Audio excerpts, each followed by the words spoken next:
Okay, hello, welcome to another Zoom group. Let's start with a bit of meditation. So, yeah, just close your eyes. I'd encourage you to just close your eyes. Don't get into any special position. You can if you want. I just like to close my eyes, and it's like when I close my eyes, it's like I'm taking a snapshot, an instant snapshot of how I'm sitting and how I'm feeling. Sorry, I'm just checking something here. Yeah. How I'm feeling, how my body's feeling. And then as I let go of tension in my body, I'll end up changing position for sure. But it's just a great way of catching myself by surprise in a way, or just bringing consciousness to whatever way I'm sitting. So yeah, I'd encourage you, just close your eyes and then just take a few nice, even, deep breaths. And when you start breathing, you can immediately feel where you're holding tension. I can anyway. And what wants to do, what wants to change. Like as soon as I close my eyes, my shoulders want to go back immediately. It's like they're sort of waiting for me to close my eyes and become conscious. And they're like, could we go back a bit, please? And I want to let my stomach flop out and relax.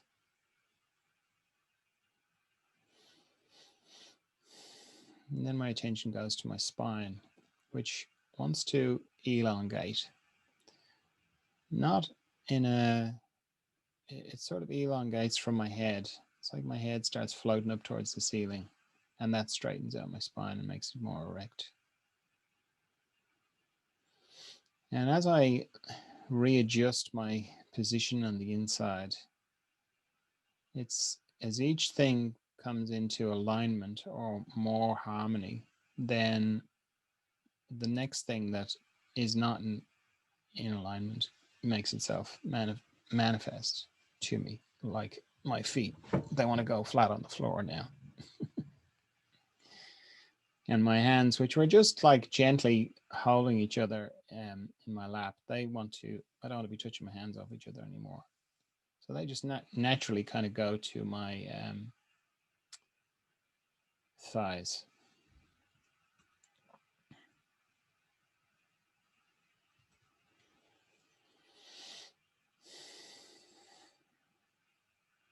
So it's always good to keep breathing, nice deep breaths. And each breath is like a wave that travels in and out of your system, smoothing out and letting go of tensions.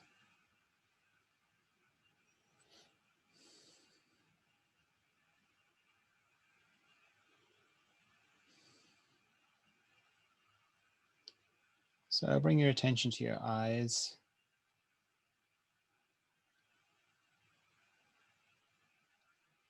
There can be a lot of tension in eyes because we use them so much every day.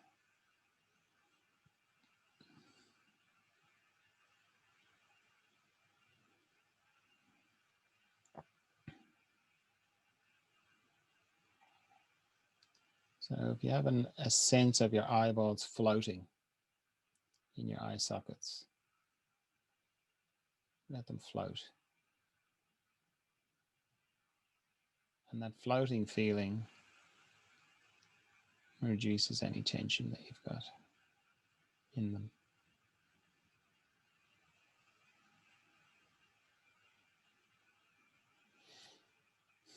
Now, when you first close your eyes, you still see bits of light coming through your eyelids.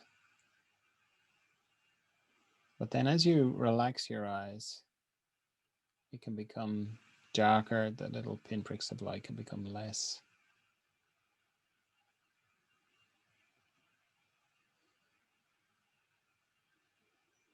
And you might notice it's almost like a circuit or a trail of energy that goes from where your pupils would be And it sort of travels out towards the either side of your head a little bit, and then veers back in and joins and meets sort of in the center of your forehead.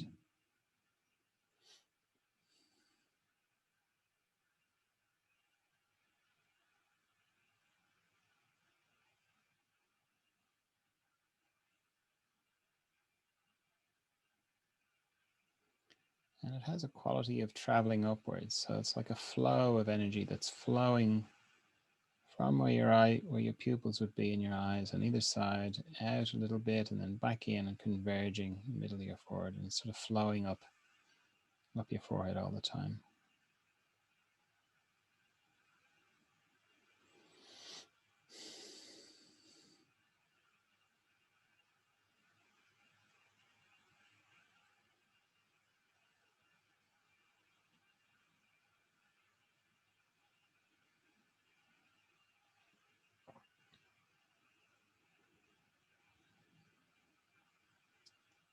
And come down to your neck area, back of your throat, back of your tongue. These are areas that can be a lot of deep kind of tension.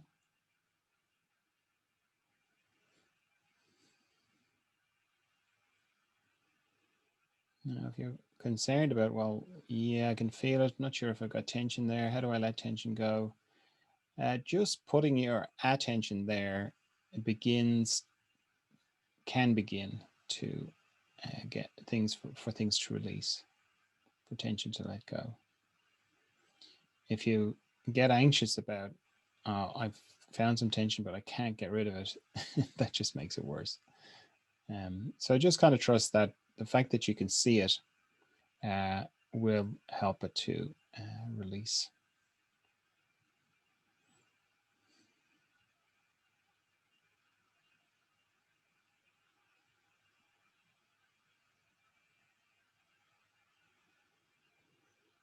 And then come down to your heart area.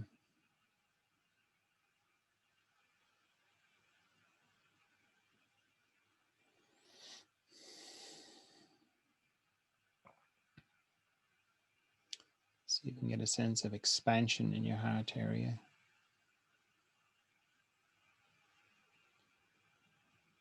Expansion in the same way that when the sun rises, you could say the light kind of expands across the landscape. Similarly with your heart, it's that kind of expansion. It's a kind of radiation feeling.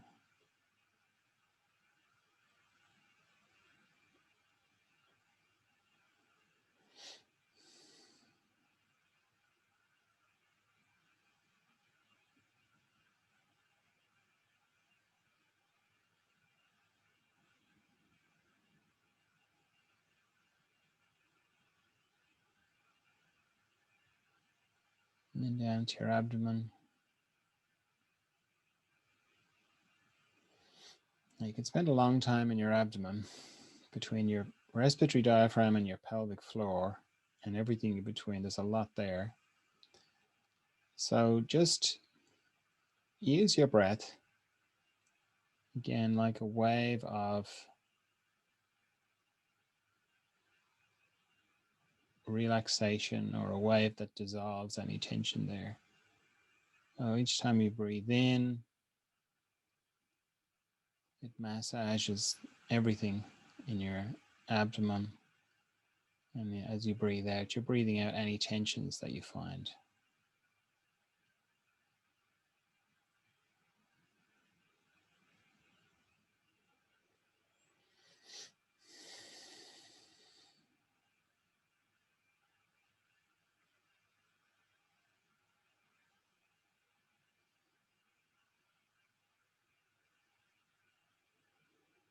As you're going along, see if you can keep all the areas that you've put your attention on, keep them in focus. A little bit like turning on the light bulbs on a string of Christmas lights. Each one stays illuminated. So you can still feel that thing in the middle of your forehead, that energy traveling up. You can still feel the back of your neck. You can still feel your heart area And then you can still include that as you're releasing things in your abdomen, and how that interacts with your spine, how that makes you maybe sit straighter. Each little release affects your whole system.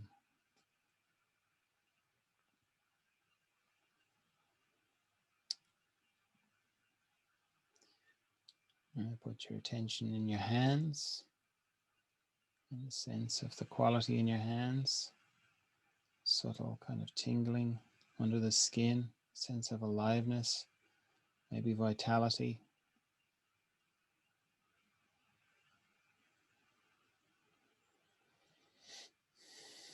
How they feel as they're resting on your thighs, if they are resting on your thighs. And then dropping down into your thighs and feeling what your hands feel like resting on them. So you're sort of above and below.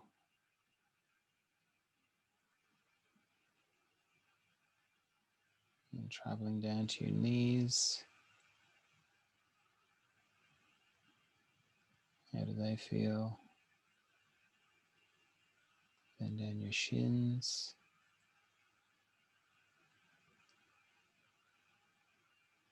To your ankles. To your feet. I'm going pretty quickly, but when you're doing this on your own, you could spend a long time. You could spend like 20 minutes just feeling the sensation in your ankles, for example. The more attention you put on it, the more it opens up and you start to feel different things.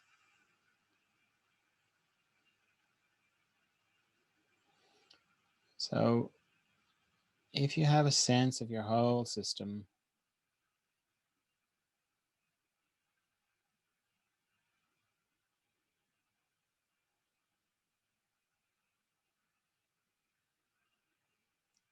and I'm going to assume that you're sitting up.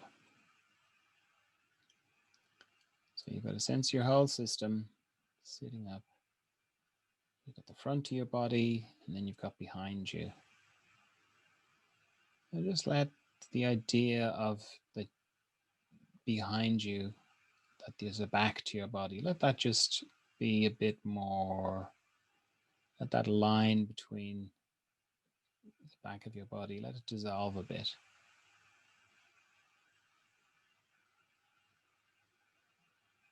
And have a sense of moving backwards, kind of pulling back a little bit from your body. So your body can feel like something that you were looking through.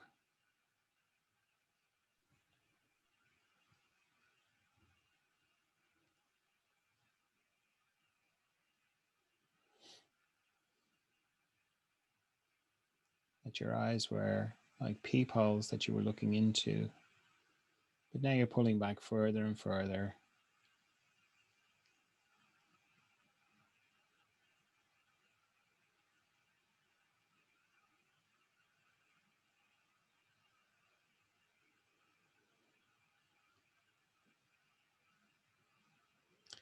And just coming back into the sensation in your hands. And your hands, shape of your body is not so distinct now. So your hands, you don't have to think about them being where they were, whether if they're resting in your lap. You don't have to think, oh yeah, my hands were resting in my lap.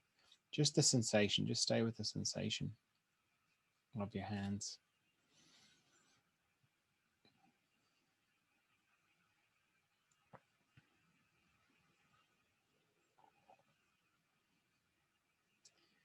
And then you can reach them out on either side of you if you want.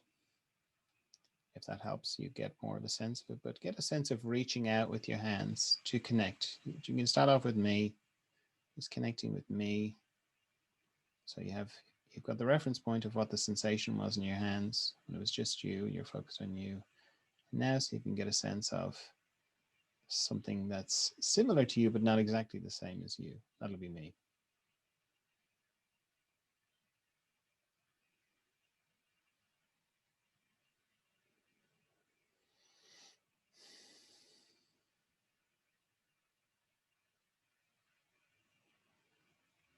So back here, there's no distance, so you can connect with me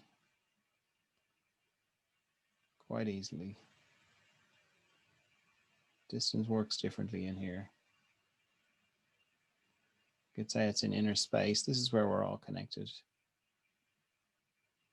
You can get a sense of me, see if you can get a sense of the other people in the group.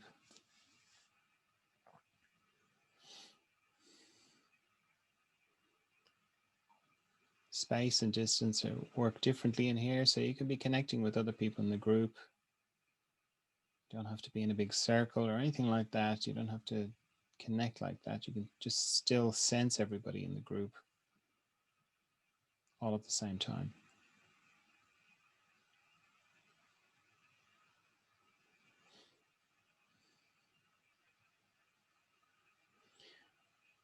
And time works differently here as well, back here. It's not linear. So if you're watching this video and it's a good bit of time after it was recorded, you can still get a sense of me, you can still feel me, still feel the other people in the group.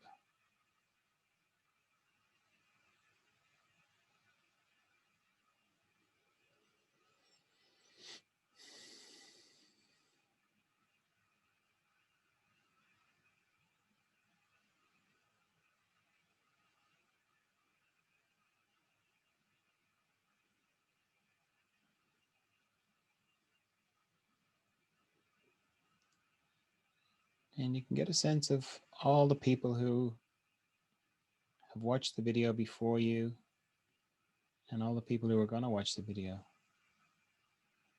So for the people in the group here, you can feel all those people in the future. And if you're watching the video, you can feel us in the past, or what's called the past, and when you have your eyes open, in the future, all simultaneously. And when you're doing this on your own, you can there's always people to connect to.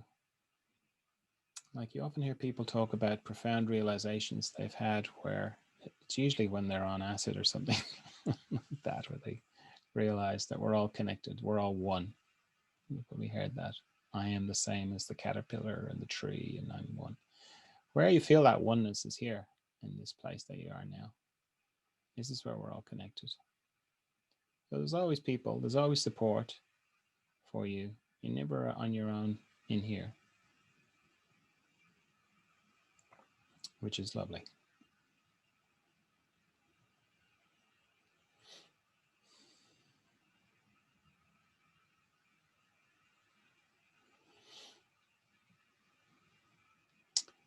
So you can think of it in terms of coming back to the group if you want to, or you can just open your eyes, whichever.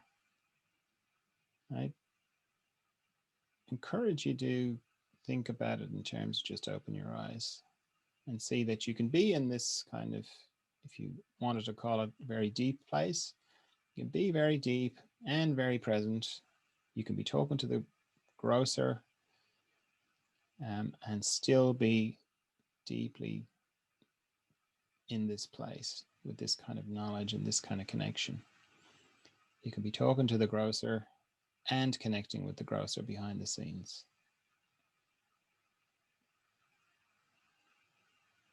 And everybody else.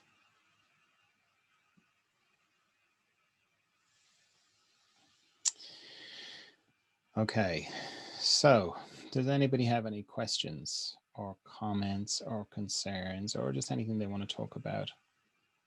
I'd much rather talk about what is of concern or is in your mind or what you're working through than what I would talk about. All right, so last week I started responding to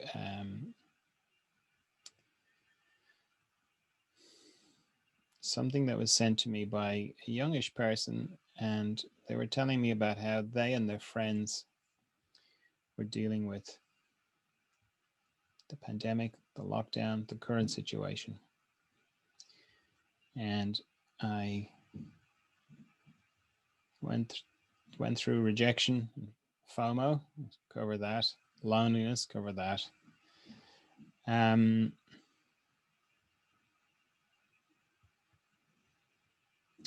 don't think I covered health. Did I cover health and control? I don't know if I did. So one of the things they were saying was about health and the paranoia of their health and the intense focus on eating and exercise to gain a kind of control over a never-changing world. Did I talk about that? I can't remember. Anyway, I'll address it.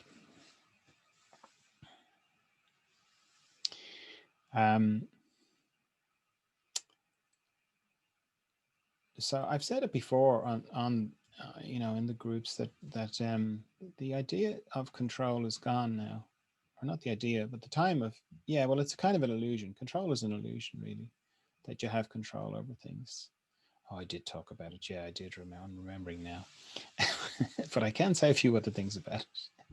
But mainly the idea of control is you know, the time of feeling like you're in control is over.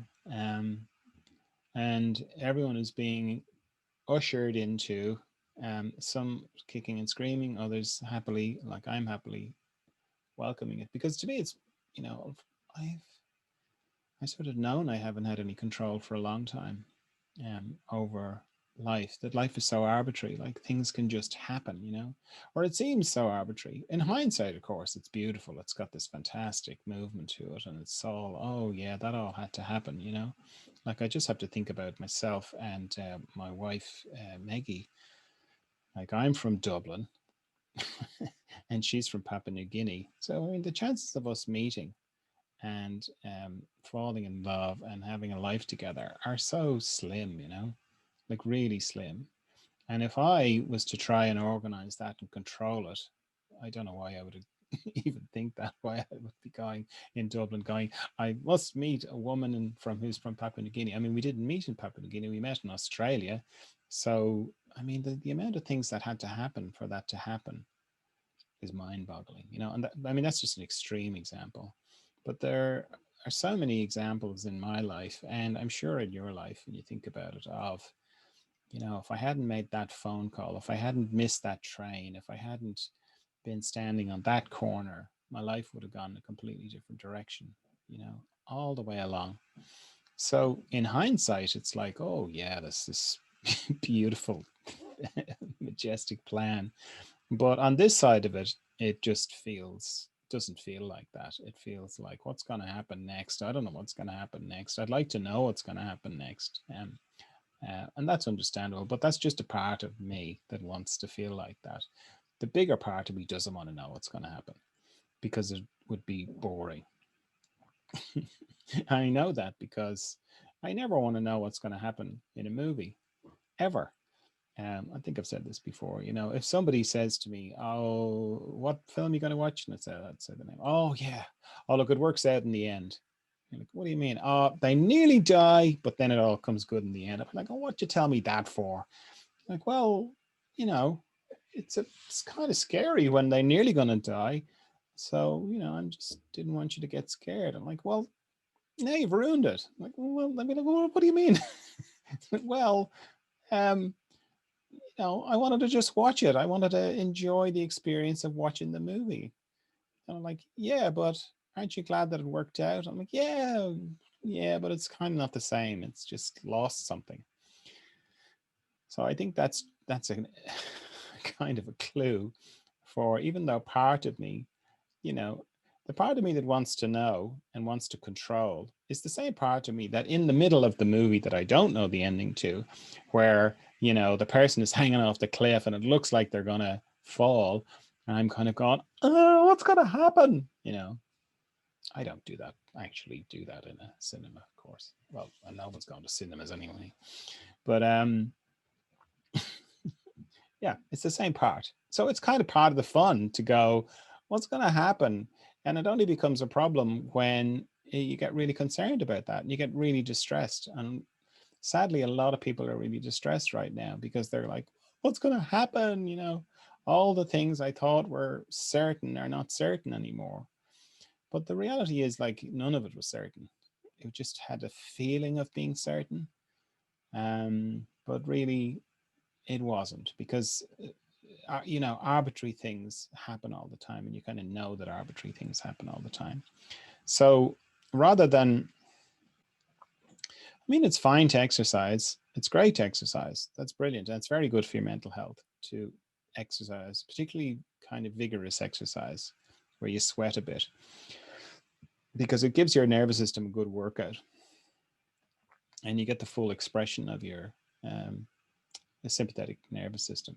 So yeah, exercise is good, because I was talking about this during a one-on-one session with somebody during the week, and that, just very quickly, your nervous system is divided into a couple of different bits, right? So you've got the bit you've got control over, so that's your voluntary nervous system. So me moving my hands around, that's me working my nervous system. Okay, so that's one bit. Okay, then you've got the unconscious bit. Okay, so that's the stuff you haven't got control over. That's the stuff that keeps your heart beating, and if you run up a hill, it goes, oh yeah, we better beat a bit faster, more blood, and all that kind of thing.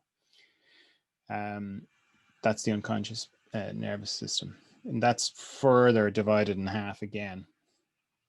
And the naming of it is totally confusing, or it's not confusing, it's just not appropriate, because you've got the parasympathetic and the sympathetic division, right? The sympathetic division is the fight or flight division. Okay, now why you would call that the sympathetic division? It's not, doesn't, sympathetic is like calming, oh it's all right, but whereas really it's like the red alert system. They should have called it the red alert system. So anyway, you got the sympathetic division and the parasympathetic division. So the parasympathetic division is to do with digestion and resting and sex. And it just kind of floats along a bit like a sort of a hippie, it's just like very relaxed. It's not active. Okay. And then the sympathetic division just lies kind of, this is going back to when it was designed or how it evolved. It's dormant. Okay. And then if you find yourself in danger, so let's say you're in the jungle and suddenly there's a tiger and it starts to chase you, then suddenly it's like a life raft, the ripcord is pulled on. Suddenly it goes from being nothing to being everywhere. Your sympathetic division just fires across. It's mechanically, it's very active. Chemically, it's very active, meaning that the way the neural net that the sympathetic division fires on, it's like having, you put one plug in and all the Christmas lights on the house come on at the same time. Okay, chemically it's the same. It's like, striking a match and the whole house burns to a crisp, like that does in a cartoon, like that. It's very similar. And it has to be like that because you need huge amounts of extra energy to get away from the tiger. Now, the thing is, we don't have tigers anymore chasing us. We're very rarely in physical danger. But our mind doesn't differentiate between a tiger and the gas bill, right? It still kind of goes danger, and the sympathetic division fires. And when the sympathetic division fires, it completely overwhelms the parasympathetic division. So you can have it, but that you can have like when your sympathetic division is in full, flight, your digestion just shuts down and you're wide awake, very awake. Okay. But the thing is, it's a gas bill, so it doesn't fire the same way it would if you really did have to run away from a tiger. So it kind of half fires, it kind of splutters a bit. Okay. And then, you go to work and the boss looks at you a bit funny and you're a bit afraid you're going to lose your job. So it gets fired again. And then you go to a restaurant and, you forget to bring your wallet or your purse, and you start to worry about whether you're going to have enough money on you to pay the bill for the food, so it fires again. So you get all these little firings. Okay. So it's not, you don't get a full expression. Like when it happens properly, you see the tiger, you run like crazy, you get away, and you're like, ah, and then all the adrenaline has gone. But we have all these little firings all the time. So that's why vigorous exercise is good, because it actually can give you can burn off a lot of the adrenaline through a bit of vigorous exercise. And that's why your system can kind of settle back down to nice parasympathetic, activity. So exercise is good, but if you're exercising to try and control things, that's not going to help really. You're just going to you'll go to the gym, you'll have a great workout, and you'll have a nice full expression of your sympathetic division. You'll burn off all the adrenaline, and then you'll come home and you'll look at Facebook, and there'll be some other thing like, oh, this big thing that was a certainty is no longer a certainty. It's gone. And you're like, oh no, and it's all back, So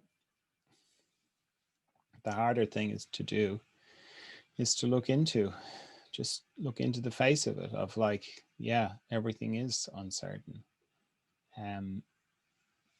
In one way, it is uncertain, but then behind that, there is a bigger movement. And as you kind of let go of kind of clinging to certainties, you've got more energy to sort of see the bigger movement of what's happening. And if you look at it long enough,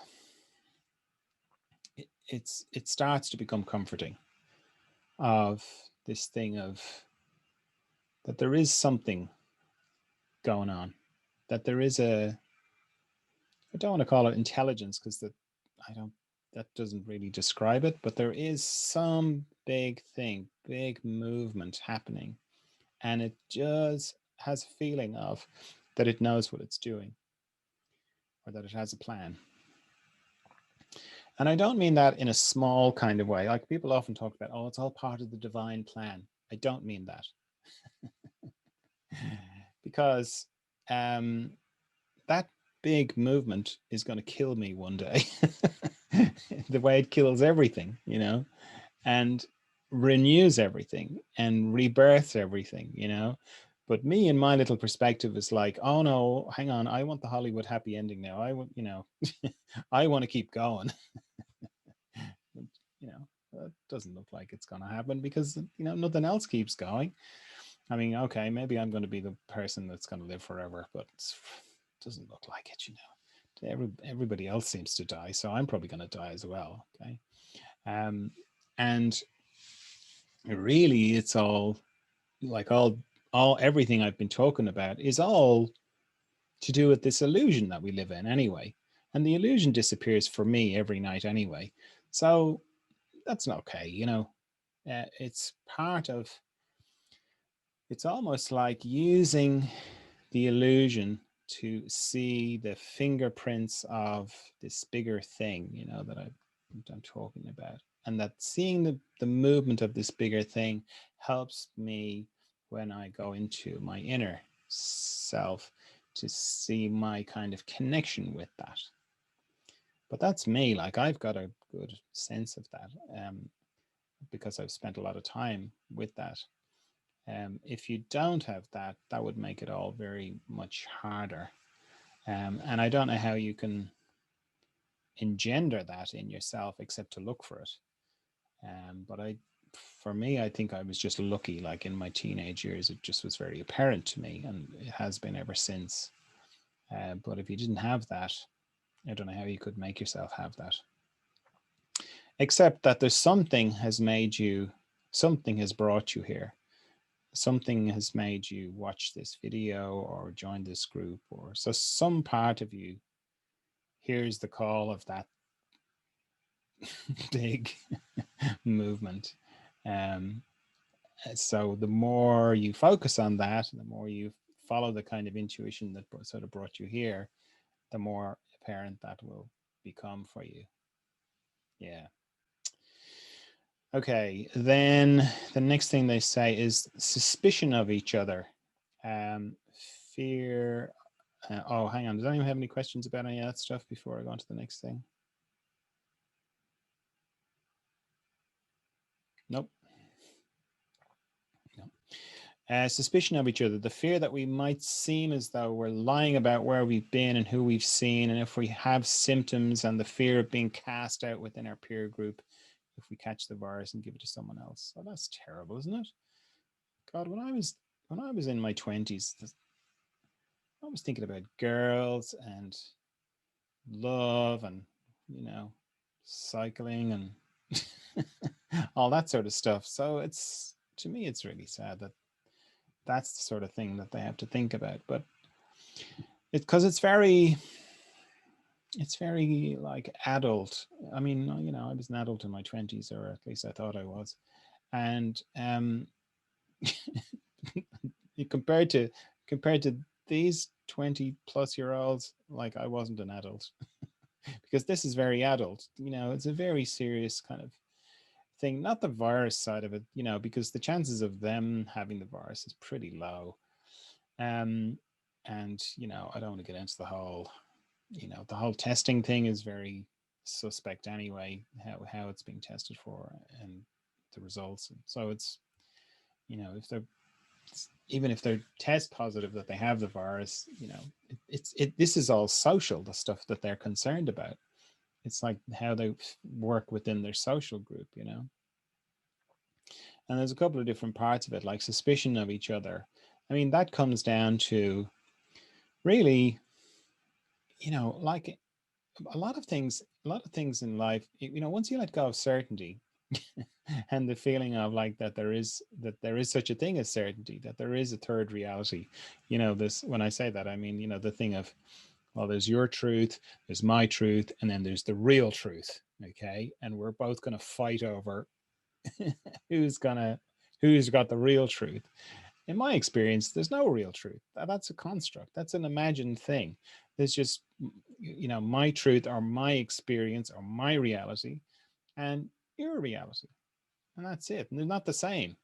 You know, the fact that we both call things within, we have shared communication, like, oh, there's a red car. Yes, that's a red car. Okay. But then if you're talking to someone who's colorblind or what's called colorblind, you go, you see the red car over there, and they go, no, that's a blue car.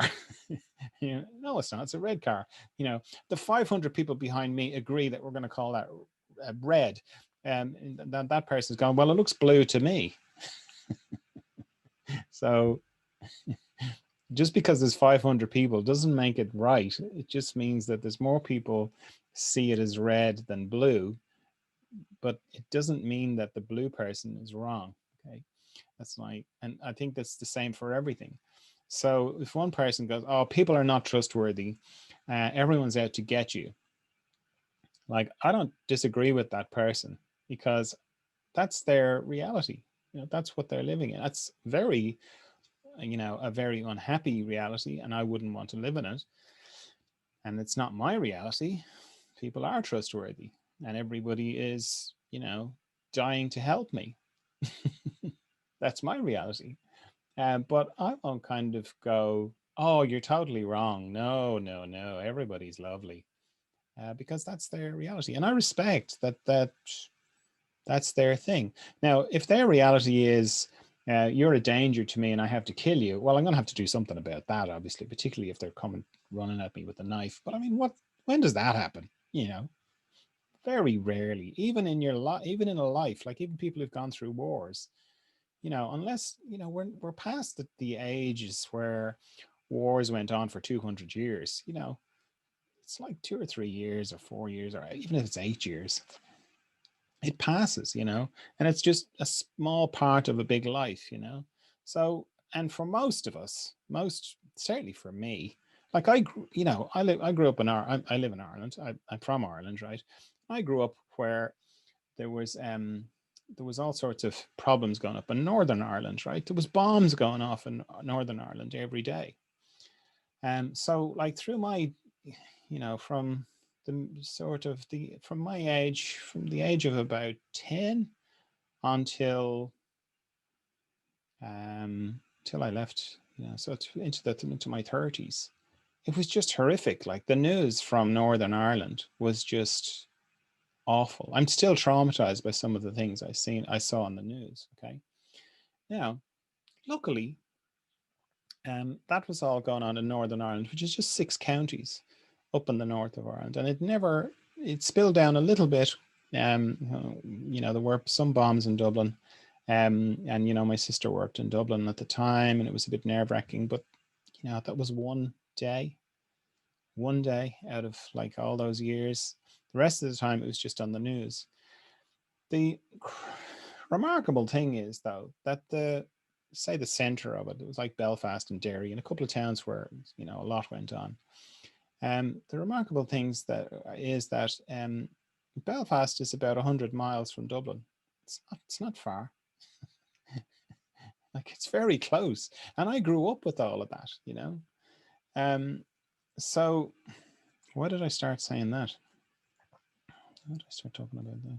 Oh yeah, in this course of a life, nothing really huge happens. Okay. So yeah, that's my experience of like growing up right beside pretty much a war zone. Okay. And still nothing happened, to me personally. I mean, I had a few little, encounters with it. But relatively speaking, nothing. And certainly nothing that would have given my sympathetic division a good workout. Nothing like that. Okay. And yet it was only happening 100 miles up the road. So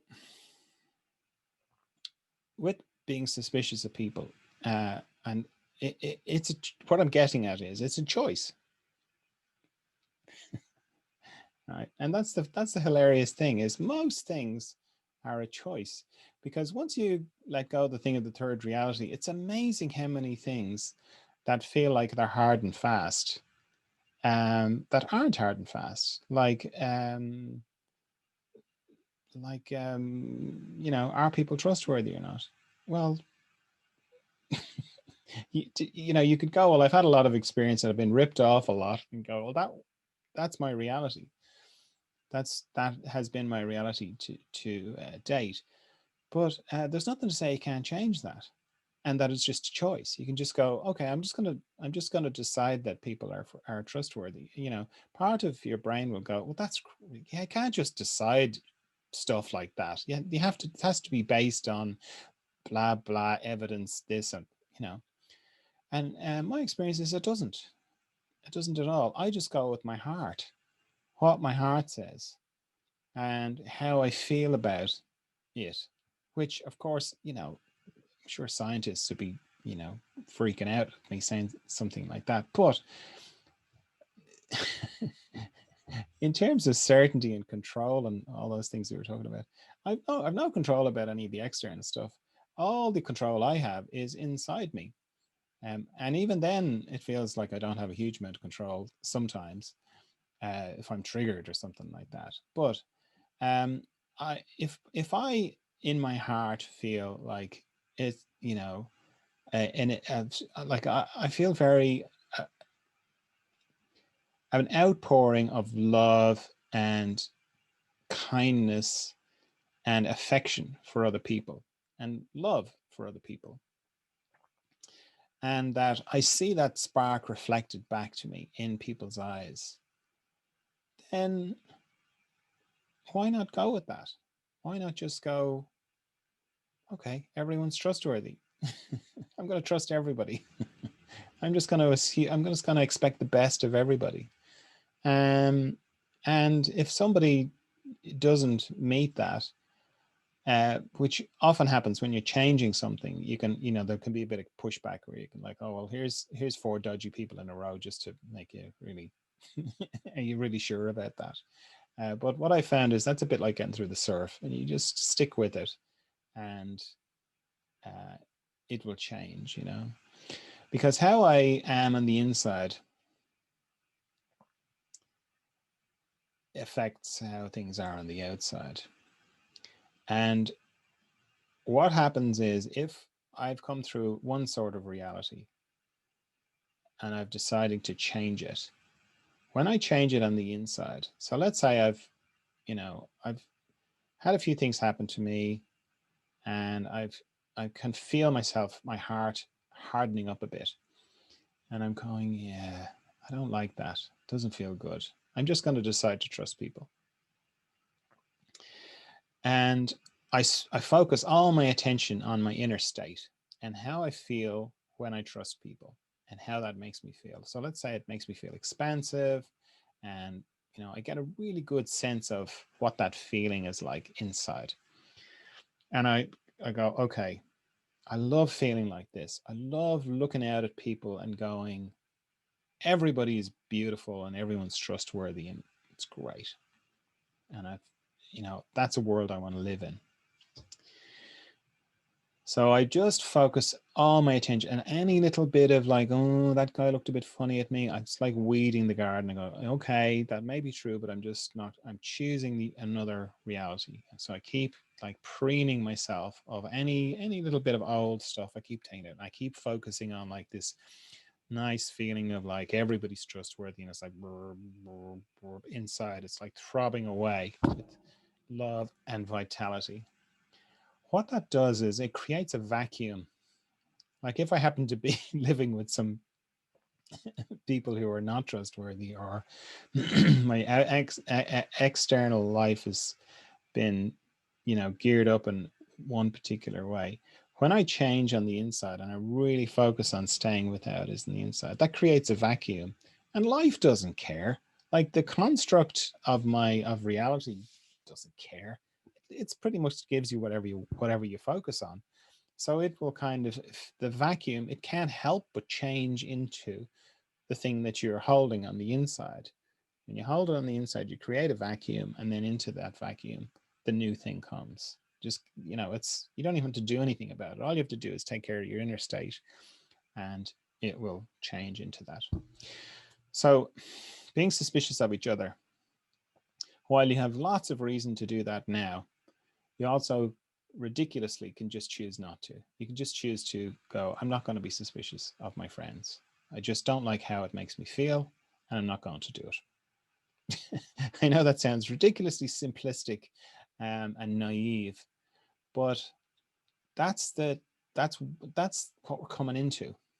I think we're coming into a softer reality. We're coming into a lighter reality. We're coming into a fluffier reality, because we've had the other one. We've tried it, we've tried the hard and the, scientific. I mean, science is great, but it has to be in its place, not as a, a scalpel to slice and lacerate each other with, it just has to be, it's good to ground things in, um, repetition, and it's good to not be superstitious and all those kind of things. That's great, but not to make it hard. It's fine to be soft. There's nothing wrong with being soft. So saying, I am going to just choose to not be suspicious, I'm just going to choose to trust everybody, you can do that. You can totally do that. Same with the fear that we might seem as though we're lying. Same thing. You go, well, look, I know I'm not lying, so I'm just going to choose to believe that everybody doesn't think I'm lying.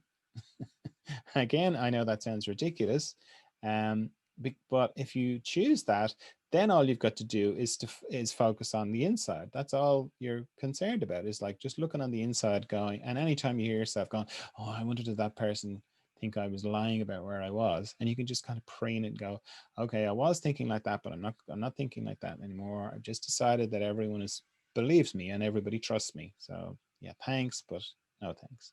Yeah. Again, it's just a choice.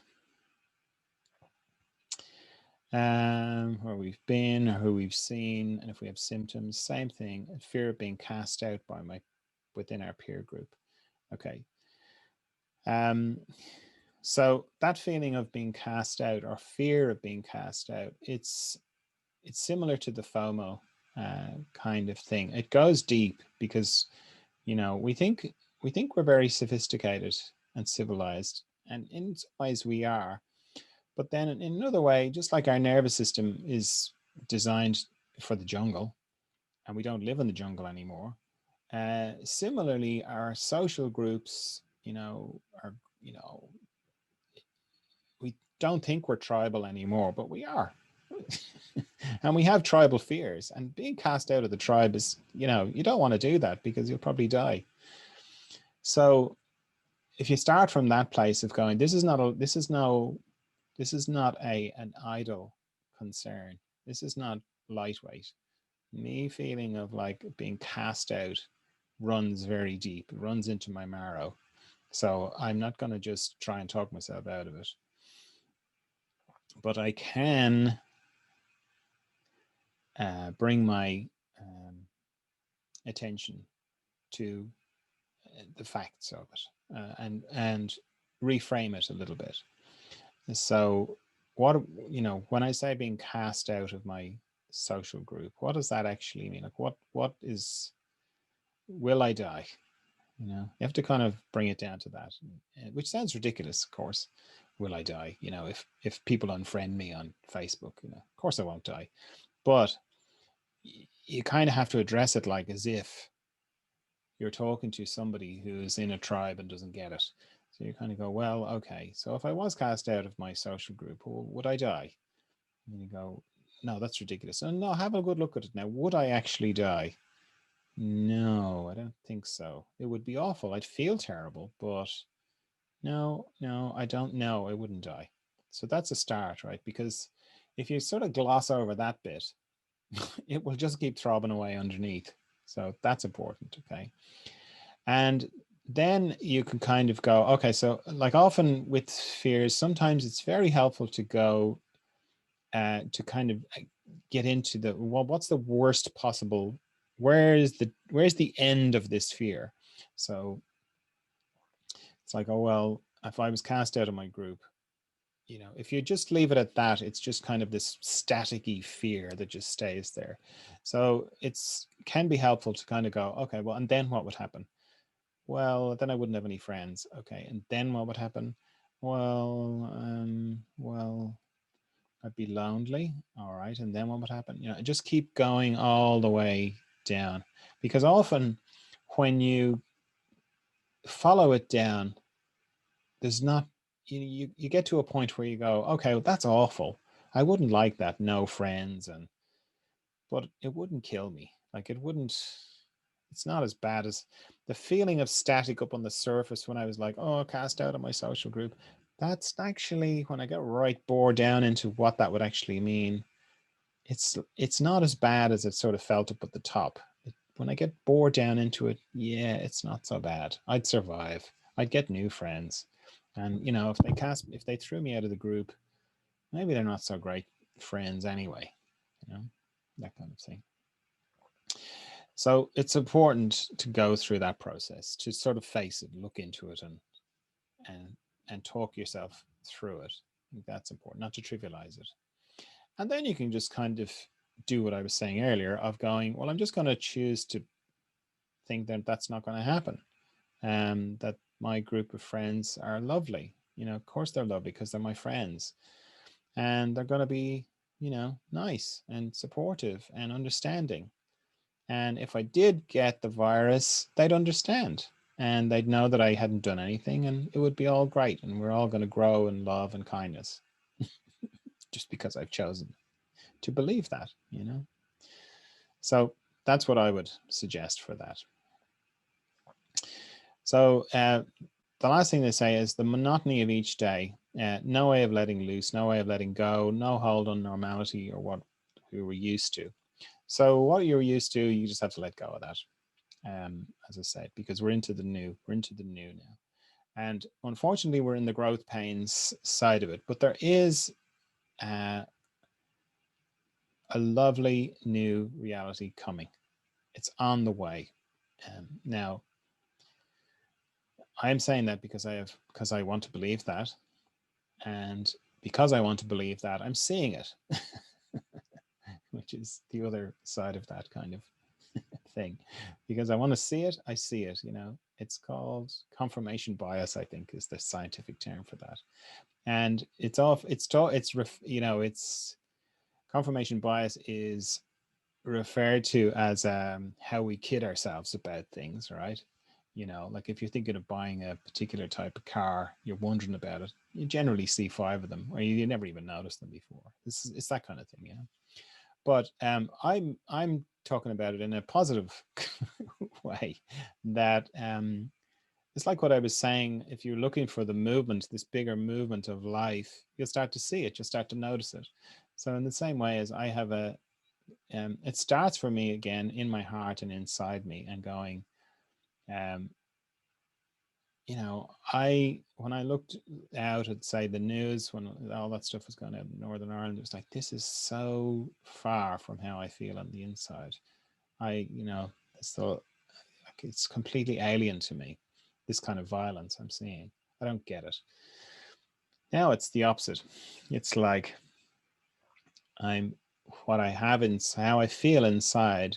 It's like there's no good reason why that shouldn't be reflected outside me, and that, you know, the consciousness is being raised, and we're coming into a time where um, kindness and love and concern and taking care of each other and taking care of nature and being, you know, much more in tune with the wonder of nature, the beauty of nature, the majesty of nature, not from a, you know, eco warrior kind of way, even though that's a necessary step, but just because it's lovely, like just because it is amazing and beautiful, and like there's so much love in it, you know, that it's just a natural thing to want to take care of it and cherish it, and be so grateful for it. You know, that's all coming, you know.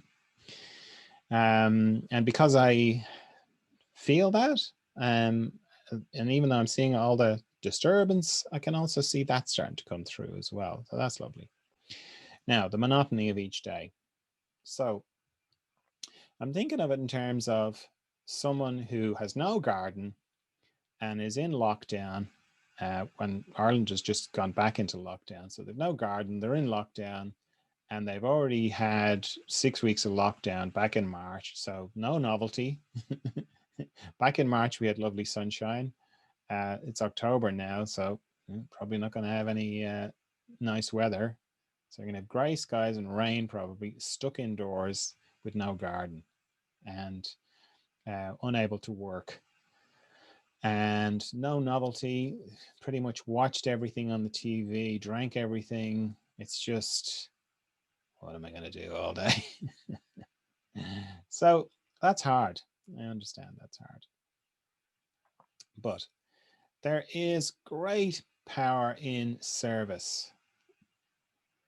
And it's one of those things that I think that people who are really in service understand that really service, even though your life is completely oriented towards giving to other people, really you're doing it for yourself. It's selfish because you get so much out of it, right? So what I would encourage you to do is, well, it's really important to try and give your day meaning. All right. If you're stuck in that situation, meaning is the way through it. Okay. And what I would encourage you to do is become an undercover saint. I did a meme about this during the week. Just again, just decide. It's like you can transform your life just by deciding to transform your life. So you can just kind of try to say, I'm an undercover saint, and you can just work out a schedule for yourself. Okay. So having a routine is really helpful for that kind of situation, and doing little small things, like, okay, I'm going to get up at whatever time I'm going to get up at, and then get up at that time. So let's say it's 8 o'clock, right? So I'm going to get up at 8 o'clock, and rather than kind of going, oh, what does it matter? I'm just here. It all blurs together. It's like, no, I'm going to get up at 8 o'clock because it helps me. That's why I'm getting up at 8 o'clock. And then make your bed. I know that sounds really silly, but it's amazing what that does. It frames the day, right? I think there's a YouTube thing about it. Some military guy talking about it. Now, I'm the furthest thing from a military guy, but making your bed in the morning makes a big difference. Okay, so make your bed. again, because it helps you. You know, it's particularly if you were told to make your bed, you can get a bit rebellious about it, but you know, try and put that to one side. And you know, shower, make sure it's shower, eat breakfast if you eat breakfast, do all that stuff, and then kind of have a plan for what you're going to do as an undercover saint. You know, so maybe you're going to do an hour of going through social media and making encouraging comments on your friends or random people. You know, just, you know, random people you're going through. Someone's made a little, you know, this terrible pottery vase. They're stuck in their house as well. And they've gone to the trouble of making this thing and they put it on Instagram or Facebook. You know, I'm going to, you know, because I'm an undercover saint, I'm going to go, oh, that's brilliant. Well done. I'm going to make this comment. You know, I don't know this person, but I know it's going to help them, and you know, it's going to be make their day a bit lighter, you know. So I'm going to do that for an hour. I'm just going to randomly scroll through and make comments and be encouraging. Okay. And then I'm going to meditate, because that's what undercover saints do. In fact, I would have meditated before I got out of bed. Not long, just 15 minutes. And if you're not sure about meditating, you can watch one of my many videos. You can meditate along with me, right? But that's what undercover saints do, is meditate. It'll help you. All this stuff helps, right? Because it gives meaning. You know, you've got a whole undercover life going on here. Then you could have another hour of reaching out to family, friends, you know, telephoning, Zooming, chatting, just checking in. You know what you're doing. I mean, don't tell them you're an undercover saint. Just do it. You know, how's it going? What's happening? Are you okay? Just listening, supporting, encouraging, you know. And you can just invent things. Maybe you can volunteer. You can online volunteer. You can answer the phone for sort of crisis people, or people who are depressed or suicidal or whatever. You can just, you know, follow that up. Or you can research things that will help. You know, if you just make it all about helping other people, you'll be so busy with that, you won't have time to notice that you're miserable. And you won't be miserable because you'll be just so busy doing that kind of stuff, you know. So if you can find a way of giving your day meaning, I'm just using the thing of, you know, it's what I was saying. I'm using the example of being an undercover saint, and I'm saying that because giving to people and focusing on service helps you have a little holiday from yourself. And when you have a little holiday from yourself, you don't get to sort of feel, oh, it's so monotonous and so boring, and one day is just like the next. You have a little holiday from that. Okay.